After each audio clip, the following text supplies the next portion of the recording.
السلام علیکم دوستو، آپ دیکھ رہے ہیں اردو داستان۔ آئیے سنتے ہیں اردو ناول کفارہ قسط نمبر 24۔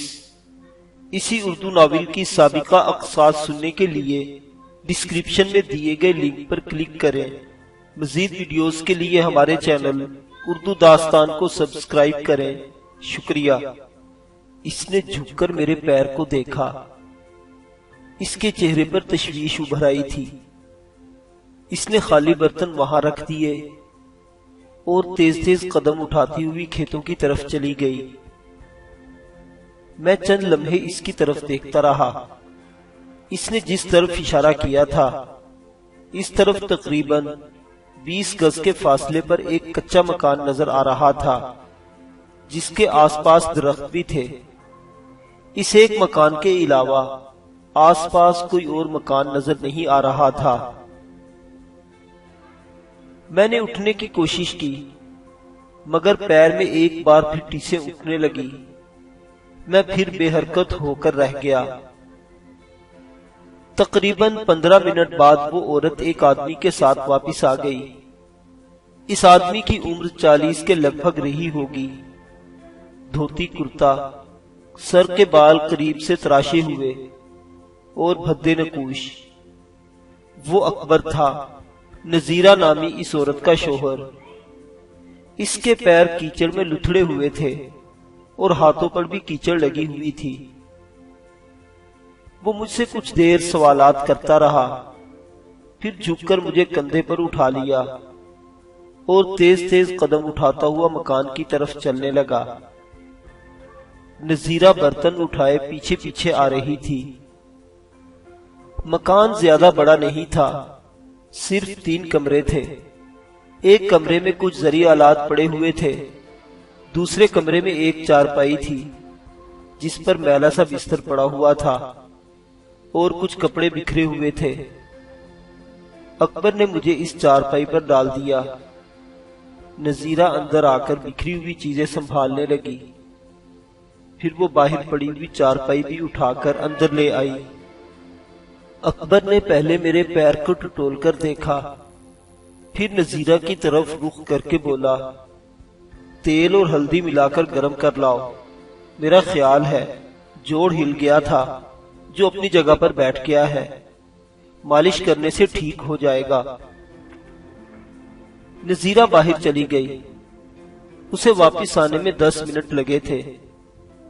ایلومینیم کے ایک کٹورے میں ہلدی ملا کر کڑوا تیل گرم کر لیا تھا۔ اکبر میرے پیر پر مالش کرنے لگا۔ اس کا ہاتھ خاصا بھاری تھا۔ میرے منہ سے بار بار کراہیں خارج ہو رہی تھی۔ مالش کر کے اس نے میرے پیر پر کپڑا لپیٹ دیا۔ گھبراؤ نہیں، ٹھیک ہو جاؤ گے، بس تمہیں 2-3 دن آرام کی ضرورت ہے۔ اور اب بتاؤ تم کون ہو اور وہ کون لوگ تھے جو… ڈاکو۔ میں نے اس کی بات کاٹ دی۔ وہ مجھے یتیم خانہ چوک کے قریب اٹھا کر لائے تھے، مگر میں کسی نہ کسی طرح بھاگ نکلنے میں کامیاب ہو گیا۔ میں اپنی جان بچانے کے لیے دوڑتا رہا۔ مجھے معلوم نہیں تھا کہ میں کس طرف جا رہا ہوں، اور پھر ایک جگہ مجھے ایسی ٹھوکر لگی کہ میرا پیر مڑ گیا، مگر میں بڑی مشکل سے چلتا رہا اور پھر شاید بے ہوش ہو کر گر پڑا تھا۔ دوبارہ جب ہوش آیا تو دھوپ پھیلی ہوئی تھی اور یہ فرشتہ صفت عورت میرے قریب کھڑی تھی۔ اگر یہ مجھے نہ دیکھ لیتی تو پتہ نہیں میں کب تک وہاں پڑا رہتا۔ تمہیں جو لوگ اٹھا لائے تھے، کیا ان میں کوئی عورت بھی تھی؟ اکبر نے میرے خاموش ہونے پر پوچھا۔ عورت؟ میں چونک گیا۔ وہ لوگ چہروں پر ڈھاٹے باندھے ہوئے تھے۔ میں کسی کی شکل نہیں دیکھ سکا تھا، لیکن ان میں ایک کی آواز باریک سی تھی۔ ممکن ہے وہ کوئی عورت ہی ہو، مگر تم کیوں پوچھ رہے ہو؟ آج میری پانی کی باری ہے، اکبر نے کہا۔ صبح سورج نکلنے سے پہلے جب میں کھیتوں میں گیا تو کھیتوں کے پرلی طرف کچھ لوگ تمہیں تلاش کرتے پھر رہے تھے، 2 مرد اور 1 عورت۔ وہ چند لمحوں کو خاموش ہوا، پھر بولا۔ وہ لال رنگ کی کار میں تھے۔ کھیتوں کے پرلی طرف وہ راستہ نہر کے قریب سے ہوتا ہوا یونیورسٹی کی طرف جاتا ہے۔ وہ لوگ اس طرف سے آئے تھے۔ اس عورت نے بتایا تھا کہ اس کا چھوٹا بھائی پاگل ہے جو گھر سے بھاگ نکلا ہے۔ اس نے جو حلیہ بتایا تھا وہ بالکل میرے جیسا تھا۔ میں نے اس کی بات کاٹ دی۔ لیکن کیا میں تمہیں پاگل لگتا ہوں؟ یہ وہی لوگ ہوں گے۔ تم نے انہیں کیا بتایا؟ کیا بتاتا؟ اکبر نے کہا۔ اس وقت تو مجھے تمہارے بارے میں کچھ پتا ہی نہیں تھا، لیکن وہ لوگ ہیں بہت خطرناک۔ ان کا پوچھنے کا انداز ایسا ہی تھا جیسے میں نے تمہیں چھپا رکھا ہو۔ مجھ سے سوال جواب اس عورت ہی نے کیے تھے۔ وہ سب سے زیادہ خطرناک لگتی ہے۔ میں نے اس کی بات کا یقین تو نہیں کیا تھا، لیکن تم بتاؤ اصل بات کیا ہے؟ تو تمہیں میری بات کا بھی یقین نہیں آیا؟ میں نے پوچھا۔ میں ان پڑھ اور جاہل ضرور ہوں، مگر خدا نے مجھے عقل دی ہے اور اس قسم کی باتوں کو سمجھ سکتا ہوں۔ مجھے نہ اس عورت کی بات کا یقین آیا تھا اور نہ ہی تمہاری بات کا یقین آ رہا ہے۔ میں نے انسانی ہمدردی کی بنیاد پر تمہاری مدد کی ہے، لیکن مجھے کچھ گڑبڑ نظر آ رہی ہے۔ میں کسی مصیبت میں نہیں پڑنا چاہتا۔ اگر تم مظلوم اور بے قصور ہو تو میں تمہاری مدد کروں گا۔ بصورت دیگر میں یہی کہوں گا کہ تم یہاں سے چلے جاؤ۔ بات یہ ہے اکبر بھائی، میں نے اس کی طرف دیکھتے ہوئے کہا، میں بھی کوئی اچھا آدمی نہیں ہوں، لیکن جن لوگوں نے مجھے اغوا کیا تھا وہ ڈاکو نہیں قاتل ہے۔ کچھ عرصہ پہلے شہر میں ایک بطور بہت مشہور عورت کا قتل ہو گیا تھا۔ اتفاق سے کل رات مجھے پتا چل گیا کہ قتل انہی لوگوں نے کیا تھا۔ انہیں بھی پتا چل گیا کہ میں ان کے راز سے واقف ہو چکا ہوں۔ یہ لوگ مجھے رات کو شہر کے ایک بڑے ہوٹل سے اغوا کر کے لے آئے۔ انہوں نے مجھے ایک ویران کوٹھی میں رکھا اور رات بھر مار پیٹ کرتے رہے۔ تو میرے جسم پر ان کی مار پیٹ کے نشان دیکھ سکتے ہو۔ رات کے آخری پہر میں موقع پا کر ان کی قید سے بھاگ نکلا۔ دوڑتے ہوئے میرے پیر میں موچ آ گئی تھی، مگر میں جان کے خوف سے بھاگتا رہا۔ میں چند لمحوں کو خاموش ہوا، پھر اس کے چہرے پر نظریں جمائے ہوئے بولا، اگر تمہیں اب بھی میری بات کا یقین نہ آیا تو مجھے یہاں چارپائی کے ساتھ باندھ کر چلے جاؤ اور قریبی تھانے جا کر اطلاع کر دو۔ لیکن کیا؟ اس نے الجھی ہوئی نظروں سے میری طرف دیکھا۔ لیکن میں تو پکڑا جاؤں گا اور وہ لوگ بچ نکلیں گے، میں نے جواب دیا۔ میں انہیں دھوکے میں رکھ کر پکڑنا چاہتا ہوں۔ اگر تمہیں میری بات کا یقین آ گیا ہو تو مجھ پر اعتماد کرو، میں تم لوگوں پر آنچ نہیں آنے دوں گا۔ اس دوران اگر تم میرا ایک کام کر دو تو میں فوراً ہی یہاں سے چلا جاؤں گا اور تم لوگوں کو کوئی خطرہ بھی نہیں ہوگا۔ کیسا کام؟ اس نے پوچھا۔ ٹھوکر نیاز بیگ میں چوک کے بائیں طرف رفیق ملک نامی ایک شخص کی کوٹھی ہے۔ رفیق ملک میرا دوست ہے۔ اگر تم اسے جا کر اطلاع دے آؤ تو وہ مجھے آ کر لے جائے گا، میں نے کہا۔ رفیق ملک تو اس علاقے کا بہت بڑا ذمہ دار ہے۔ اکبر نے عجیب سی نظروں سے میری طرف دیکھا۔ وہ تمہارا دوست ہے؟ ہاں، اسے جا کر بتا دو، وہ مجھے یہاں سے لے جائے گا اور پھر تم لوگوں کے لیے بھی کوئی پریشانی نہیں رہے گی۔ اب تمہیں پریشانی کی ضرورت نہیں، اکبر نے کہا۔ میں ملک رفیق کو بہت اچھی طرح جانتا ہوں، تم اس کے دوست ہو۔ اب میں تم پر کوئی آنچ نہیں آنے دوں گا۔ وہ مڑ کر بیوی کی طرف دیکھنے لگا۔ اوے بھلی مانس، یہاں بیٹھ کر کیا کر رہی ہے؟ اس کے لیے کوئی ناشتے واشتے کا بندوبست کرو اور خیال رکھنا اسے کوئی تکلیف نہ ہونے پائے۔ وہ پھر میری طرف متوجہ ہو گیا۔ اب میں چلتا ہوں، کھیتوں کو پانی لگایا ہوا ہے، دوپہر کو آ کر تمہارا پتہ کروں گا۔ اکبر کھیتوں پر چلا گیا اور نذیرہ باہر جا کر ناشتہ بنانے لگی۔ یہ مکان دراصل اکبر کا ڈیرا تھا۔ اس کا مکان تو یہاں سے تقریباً نصف میل دور گاؤں میں تھا۔ دن کے وقت یہ میاں بیوی یہاں آ جاتے تھے اور شام کو واپس چلے جاتے تھے۔ جب کھیتوں کو پانی لگانا ہوتا تو یا زیادہ کام ہوتا تو وہ 3-4 روز یہاں رہ بھی جاتے تھے۔ تقریباً آدھے گھنٹے بعد نذیرہ ناشتہ بنا کر لے آئی، پراٹھے اور انڈوں کا آملیٹ۔ میں چارپائی پر بیٹھ کر ناشتہ کرنے لگا۔ نذیرہ میرے سامنے دوسری چارپائی پر بیٹھی عجیب سی نظروں سے میری طرف دیکھ رہی تھی۔ میں نے جب بھی اس کی طرف دیکھا، اس نے نظریں جھکا لی، اور پھر باہر قدموں کی آواز سن کر میں چونک گیا۔ شاید گاؤں سے کوئی لڑکا آیا ہوگا، میں دیکھتی ہوں۔ نذیرہ کہتے ہوئے اٹھ کر باہر چلی گئی۔ میں اطمینان سے ناشتہ کرتا رہا، اور پھر نذیرہ کی چیخ سن کر میں چونک گیا۔ اس کے ساتھ ہی ایسی آوازیں سنائی دینے لگی جیسے بھیگا مشتی ہو رہی ہو۔ میں نے جلدی سے چنگیر ایک طرف رکھ دی اور بیٹھے بیٹھے پہلو بدلتے ہوئے پستول نکالنے کے لیے جیب کی طرف ہاتھ بڑھایا ہی تھا کہ ایک آدمی اچانک دروازے پر نمودار ہوا۔ اس کے ہاتھ میں پستول تھا۔ خبردار، وہ چیخا، کوئی حرکت مت کرنا ورنہ گولی مار دوں گا۔ میرے منہ سے گہرا سانس نکل گیا۔ وہ شکیل تھا جس نے مجھے پستول کی زد پر لے رکھا تھا۔ مجھے سینے میں سانس رکتا ہوا محسوس ہونے لگا۔ شکیل کے ہاتھ میں پکڑے ہوئے پستول کا رخ میری طرف تھا۔ اس کی انگلی ٹرائگر پر تھی۔ کوئی مزاحمت کرتا تو وہ بے دریغ گولی چلا دیتا۔ اس میں شبہ نہیں کہ وہ مجھے جان سے نہیں مارنا چاہتا تھا، کم از کم اس وقت تک جب تک مجھ سے دشکا کی کوٹھی سے لوٹی ہوئی دولت حاصل نہ کر لیتا، لیکن ٹانگ یا بازو پر گولی مار کر زخمی تو کر سکتا تھا۔ لہذا فی الحال میرا اپنے آپ کو تکلیف میں رکھنے کا کوئی ارادہ نہیں تھا۔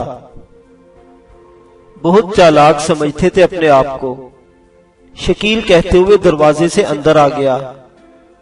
ہمیں معلوم تھا کہ تم زیادہ دور نہیں نکلے، قرب و جوار ہی میں کہیں چھپے ہوگے، اور چھپنے کے لیے اس سے بہتر اور کوئی جگہ نہیں ہو سکتی تھی۔ ٹھیک ہے، میں نے گہرا سانس لیتے ہوئے کہا، لیکن تم لوگ اپنے مقصد میں کامیاب نہیں ہو سکو گے۔ اسی دوران تاجی بھی نذیرہ کو دھکیلتی ہوئی اندر آ گئی۔ نذیرہ لڑکھڑا کر نیچے گری تھی۔ کچھ دیر پہلے باہر سے بھیگا مشتی کی آوازیں سنائی دے رہی تھی، اور اب نذیرہ کی حالت دیکھ کر میں اندازہ لگا سکتا تھا کہ باہر کیا ہوا ہوگا۔ اس کے بال الجھے ہوئے اور قمیض ایک کندھے سے پھٹی ہوئی تھی، دھوتی بھی ٹانگوں میں الجھی ہوئی تھی۔ میرا خیال ہے کہ دھوتی کی گرہ کھل گئی تھی اور نذیرہ نے ایک ہاتھ سے دونوں پلو پکڑ کر سمیٹ رکھے تھے۔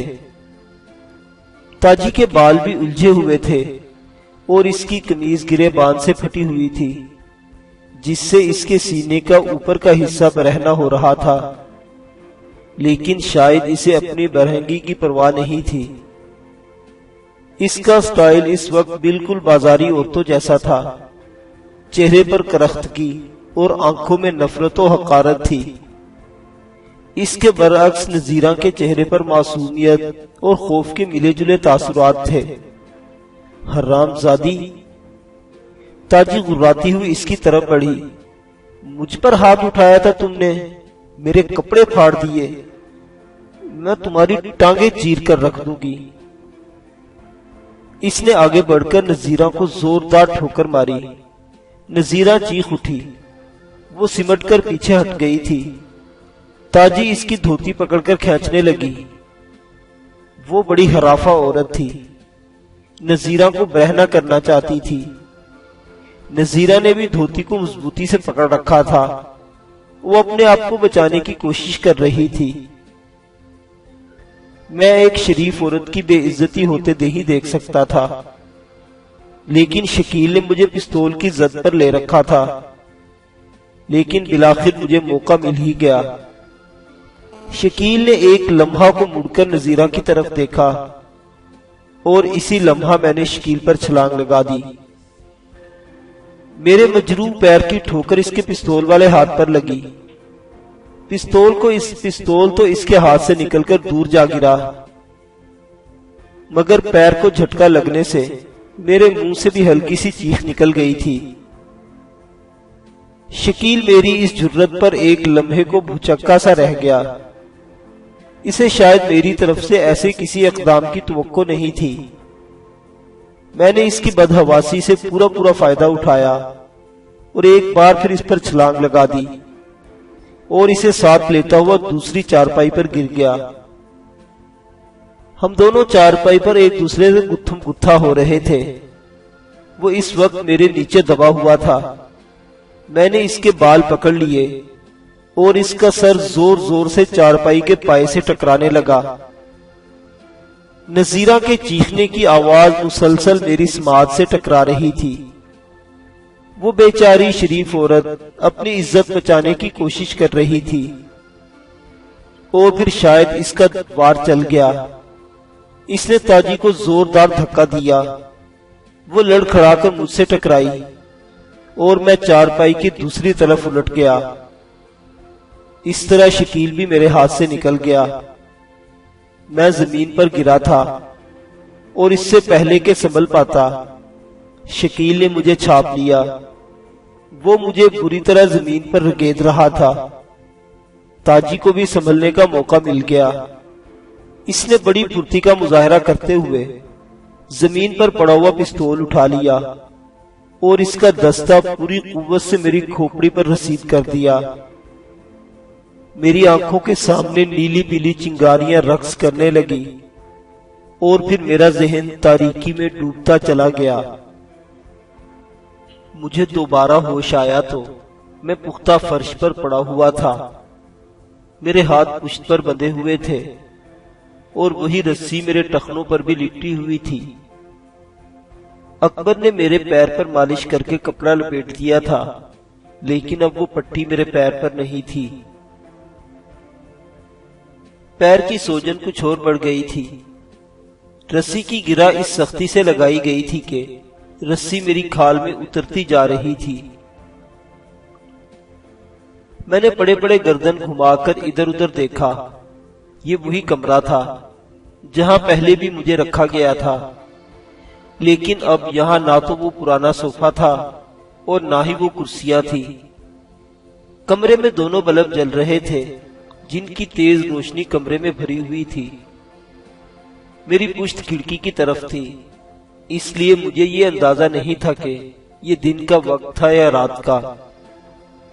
میں بڑی مشکل سے پہلو بدلنے میں کامیاب ہو سکا تھا۔ اب کھڑکی میرے سامنے تھی۔ کھڑکی کے سامنے اگرچہ پردہ پڑا ہوا تھا، لیکن باہر تیز روشنی تھی، جس سے مجھے اندازہ لگانے میں دشواری پیش نہیں آئی کہ یہ دوپہر کا وقت تھا۔ صحیح وقت کا اندازہ لگانا دشوار تھا، اور صحیح تو یہ بھی اندازہ نہیں ہو رہا تھا کہ میں کتنی دیر بعد ہوش میں آیا تھا۔ میرے دماغ میں دھماکے سے ہو رہے تھے۔ پستول کے دستے کی ضرب سے کھال پھٹ چکی تھی اور غالباً خون بھی بہہ نکلا تھا۔ بال جڑے ہوئے سے لگ رہے تھے اور گردن پر بھی چپچپاہٹ سی محسوس ہو رہی تھی۔ رسی کی بندش کی وجہ سے ٹخنے میں بھی شدید تکلیف ہو رہی تھی۔ پوری ٹانگ تختے کی طرح اکڑی ہوئی سی محسوس ہو رہی تھی۔ میں اپنا دھیان بٹانے کے لیے نذیرہ کے بارے میں سوچنے لگا۔ میرے بے ہوش ہونے کے بعد پتہ نہیں ان لوگوں نے اس بیچاری کے ساتھ کیا سلوک کیا ہوگا۔ مجھے اس بات پر بھی حیرت تھی کہ یہ دونوں مجھے تلاش کرتے ہوئے وہاں تک کیسے پہنچ گئے تھے۔ میں جیسے جیسے سوچتا رہا، میرے دماغ میں سنسناہٹ بڑھتی گئی۔ میں دوبارہ ان کے ہاتھ لگ گیا تھا اور اب مجھے ان سے رحم کی توقع نہیں تھی، نہ ہی اب مجھے یہاں سے فرار کا موقع ملنے کی کوئی توقع تھی۔ میں ان کے راز سے واقف ہو چکا تھا، اس راز سے جسے چھپانے کے لیے یہ لوگ مجھے موت کے گھاٹ بھی اتار سکتے تھے، لیکن دوسری طرف زندگی کی بھی امید تھی۔ انہیں یہ بھی پتا چل گیا تھا کہ جو دولت یہ لوگ مادام دشکا کے گھر چھوڑ آئے تھے وہ اب میرے قبضے میں تھی، اور اس دولت کو حاصل کرنے کے لیے یہ لوگ میرے جسم کا جوڑ جوڑ الگ کر دیں گے، اور اس وقت تک مجھے زندہ رکھیں گے جب تک میں انہیں اس دولت کا پتہ نہیں بتا دیتا یا ان کے حوالے نہیں کر دیتا۔ دفتن میرے ذہن میں نجمہ نام کی اس لڑکی کا خیال ابھر آیا جس نے یہاں سے بھاگنے میں میری مدد کی تھی۔ وہ انہی کی ساتھی تھی۔ شکیل اور فیقہ جب میری دھنائی کر رہے تھے تو تاجی بھی حسب توفیق ان کا ہاتھ بٹا رہی تھی، لیکن نجمہ بالکل الگ تھلگ کھڑی رہی تھی، اور جب میں نے موقع پا کر بھاگنے کی کوشش کی تھی تو اس نے ہی مجھے باہر کا راستہ بتایا تھا، جس پر مجھے اب بھی حیرت ہو رہی تھی۔ تاجی اور شکیل کی ساتھی ہونے کے باوجود اس نے فرار میں میری مدد کیوں کی تھی؟ اور کیا تاجی وغیرہ کو بعد میں پتہ چل گیا تھا؟ اگر پتہ چل گیا تھا تو انہوں نے اس کے ساتھ کیا سلوک کیا تھا؟ اس بند کمرے میں گرمی تھی اور میرا جسم پسینے میں شرابور ہو رہا تھا۔ قمیض بھیگ کر جسم سے چپک گئی تھی۔ سر اور پیر کی تکلیف نے الگ مجھے اذیت میں مبتلا کر رکھا تھا۔ 1 گھنٹہ اور گزر گیا، پھر دروازے کے باہر بھاری قدموں کی آواز سنائی دی اور پھر دروازہ کھل گیا۔ وہ فیقہ تھا جس کی ناک اب بھی پکوڑے کی طرح پھولی ہوئی تھی۔ بڑی لمبی نیند سوئے ہو روفی باؤ۔ وہ آگے بڑھ کر میرے چہرے پر نظریں جماتے ہوئے بولا، ہم تو سمجھے تھے کہ تم بے ہوشی میں ہی دنیا چھوڑ کر چلے گئے ہو، پر میں نے تاجی بی بی کو بتا دیا تھا کہ تم جیسے ڈھیٹ لوگ اتنی آسانی سے نہیں مرتے۔ میں مروں گا تو تم لوگوں کو ساتھ لے کر ہی مروں گا، میں نے جواب دیا۔ مجھے اس طرح باندھ کر ڈال دیا ہے تو یہ مت سمجھ لینا کہ میں بالکل بے بس ہو گیا ہوں۔ مجھے یقین ہے کہ ایک ایسا موقع ضرور ملے گا کہ تم سب کو جہنم رسید کر سکوں۔ یہ خیال دل سے نکال دو، فیقے نے انگلی سے پھولی ہوئی ناک سہلاتے ہوئے کہا۔ اگر ہم ایسی غلطیاں نہیں کریں گے تو تمہیں کوئی موقع نہیں ملے گا۔ میں چند لمحے خاموشی سے اس کی طرف دیکھتا رہا، پھر بولا، مجھے معلوم نہیں تم لوگ انسانیت کے زمرے میں سے بھی خارج ہو چکے ہو، کیا کہنا چاہتے ہو؟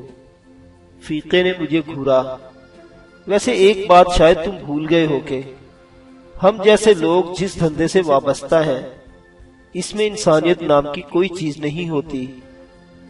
انسانیت تو اسی وقت ہمارا ساتھ چھوڑ دیتی ہے جب جرائم کی دنیا کی طرف پہلا قدم اٹھتا ہے۔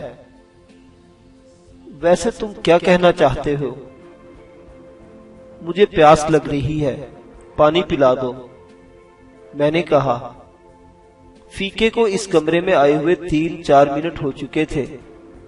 دروازہ کھلا ہوا تھا اور اس دوران کسی طرف سے کوئی آواز سنائی نہیں دی تھی، اور میں نے سوچا تھا کہ اگر فیقہ اکیلا ہی ہے تو اسے پٹانے کی کوشش کروں گا، اور اس وقت تو واقعی مجھے پیاس بھی لگ رہی تھی، حلق خشک ہو رہا تھا۔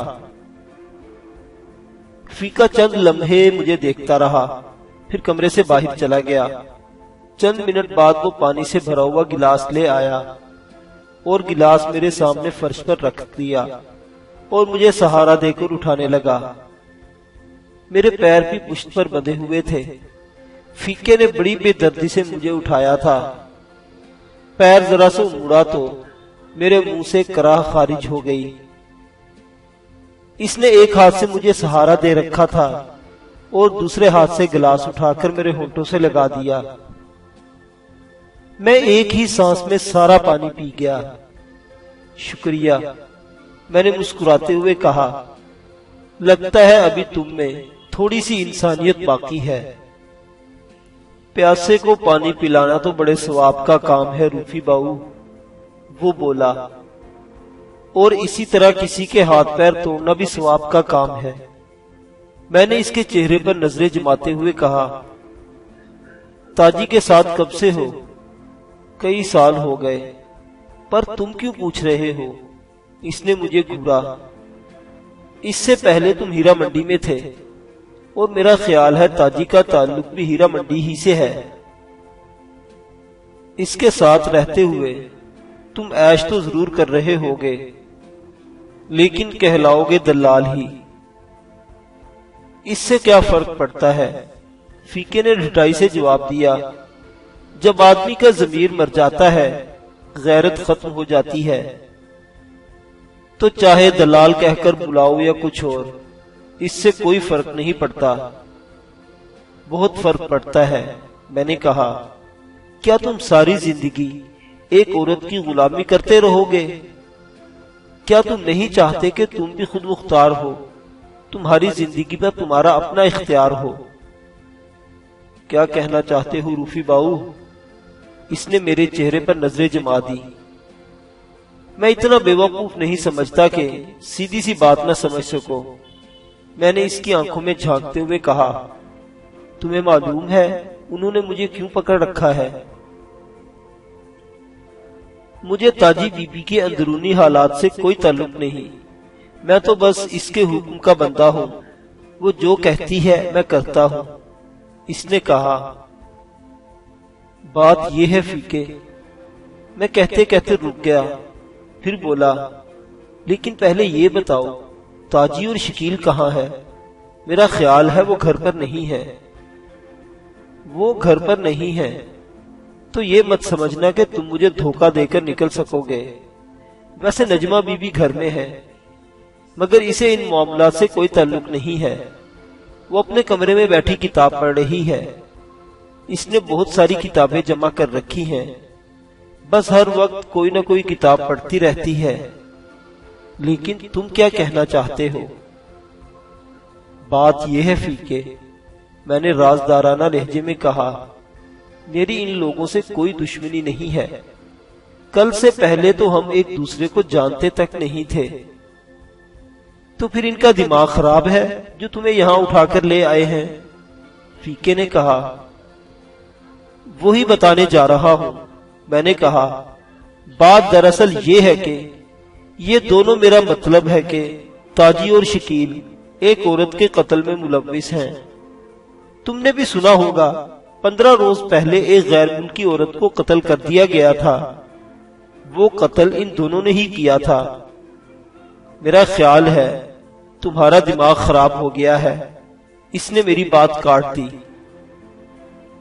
یہ درست ہے، میں اس قتل کا چشمدید گواہ ہوں۔ میں نے کہا، میں وہاں سے بھاگ گیا تھا، اتفاق سے کل ان کی نظروں میں آ گیا اور یہ لوگ مجھے پکڑ لائے۔ اس کے علاوہ کیا؟ وہ بولا، وہ عورت بہت دولت مند تھی۔ میں نے بات جاری رکھتے ہوئے کہا، شکیل اور تاجی کو موقع نہیں مل سکا تھا، وہ قتل کے فوراً بعد فرار ہو گئے تھے، اور اتفاق سے اس کے تھوڑی ہی دیر بعد میں وہاں پہنچ گیا تھا۔ مجھے موقع مل گیا اور میں وہ دولت سمیٹ کر لے گیا۔ تمہیں یاد ہے کل جب یہ دونوں اس لاکٹ کے بارے میں پوچھ رہے تھے تو انہوں نے تمہیں کمرے سے باہر بلا دیا تھا؟ ہاں، اور شاید یہ پہلا موقع تھا کہ انہوں نے کسی معاملے میں مجھ سے رازداری برتی تھی۔ فیکے نے کہا، اس کی آنکھوں میں الجھن سی تیر گئی تھی۔ مجھے سمجھنے میں دیر نہیں لگی کہ اس کے دل میں شک پیدا ہو چکا تھا۔